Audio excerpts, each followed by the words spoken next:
Conservation is forever. And the only way for us to do conservation forever is to make sure that we're keeping up with the standards, doing a good job, taking care of those things that wind up at the bottom of the pile, moving them to the top. It's not easy, but it's important. The ways in which we've made our community a better place to live now and in the future, I feel very proud of, and accreditation played a really strong role in making that possible. As a family who's given several dozen conservation easements, we care deeply about those land trusts being there forever. Accreditation is serious business. We need to demonstrate to the public and to each other that we are operating at the very highest ethical standards, legal standards, financial standards, and stewardship responsibility into the future. Conservation is a big community of people with like-mindedness, and I feel that way about accredited land trusts also.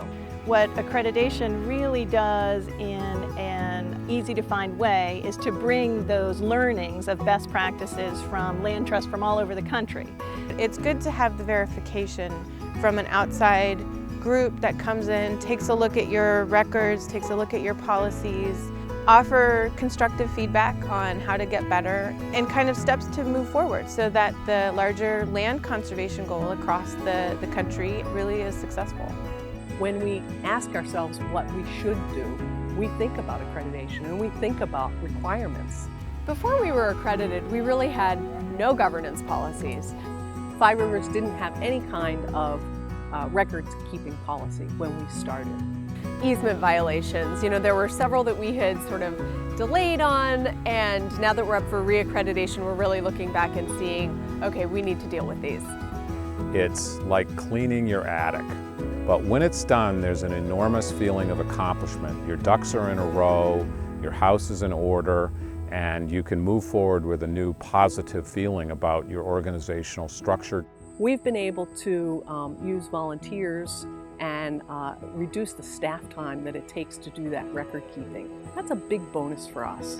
We have better management plans because they meet the standards and practices, and we have much better record keeping. And by adopting policies as part of the accreditation process, it helps staff work through gnarly stewardship issues. Before we had actually begun the renewal process, we were having